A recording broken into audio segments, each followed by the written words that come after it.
بیا هم ورځو د معاصر ترنم تکړه لاروي او وتلي نعتخوان مولوي صاحب حکمت الله حاکمي ته حاکمي صاحب ستړی مه شي نیکمرغه اختر مو مبارک شه.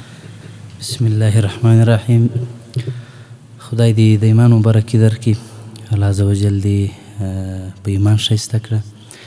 د العصر نشریاتي او فرهنګي انجمن ټولو کارکوونکو او اوریدونکو لیدونکو او د افغانستان اسلامي امارت خصوصا د مشرتابه مقام ته او د افغانستان ټول غیور مجاهد ولس ته د دې کمکي کوچني اختر مبارکي وایم. الله عزوجل دې د اختر تل د دې نظام د قایمېدو سبب وګرځوي. الله دې اجرونه درکړي. ډېره زیاته مننه. فقط یوه پوښتنه در څخه لرو. حکیمي صاحب د شعر انتخاب مو په خپل ذوق دی که نه؟ کله داسې هم پېښ شوي چې کوم شعر د تاسو نه وي خوښ خو ملګري هغه نږدې ملګري درته شله شوي چې دا شعر باید ته ترنم کړي، داسې شعر مو هم ترنم کړی دی؟ د شعر انتخاب په خپل د خپله ځانه مې وي، په لحاظ باندې مې یا د شناخ د لحاظه یا د پیژندګلوۍ د لحاظه چې چا یادونه راته کړې وي هغه ته مې نه وي کتلي. اکثره یې داسې دي چې په خپل انتخاب مې ویلي دي چې چا غوښتنه کړې وي دې ته مې نه وي کتلي چې دا مشهور ده غیر مشهور ده څوک ده. د شعر فلسفې ته ګورم، د هغې ژباړې ته ګورم چې شعر څنګه فلسفه لري، څه معنا یې ده، نو خپل انتخاب مې ده. ډېره ښه ده، ډېره زیاته مننه. له ځنډ پرته ورځو یو ترنم در څخه اورو. بیا دې نشي وطن کې آواز د ټوپک او آواز د ټوپک، خدای ما رژوي نور ګلونه نازک نور ګلونه نازک.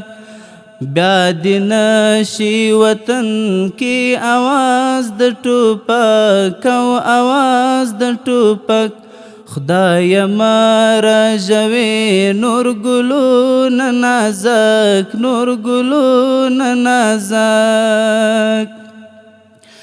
په هیواد سره مرمۍ الله ما اوروي، دا کوڅې په دودو د ظلمه توروي، دا ملالې مورکۍ نورې ما بوروي. بیا تر غواږي نږدې نه دې ډاز وي نه ټک نه دې ډاز وي نه ټک، بیا تر غواږي نږدې نه دې ډاز وي نه ټک نه دې ډاز وي نه ټک. بیا دې نشي وطن کې آواز د ټوپک او آواز د ټوپک، خدای ما رژوي نور ګلونه نازک نور ګلونه نازک.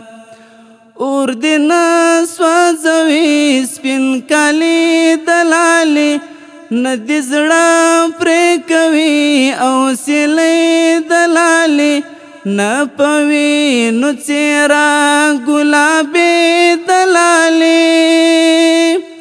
بیا دې نشي شهید لا بچایو بابک لا بچایو بابک، بیا دې نشي شهید لا بچایو بابک لا بچایو بابک.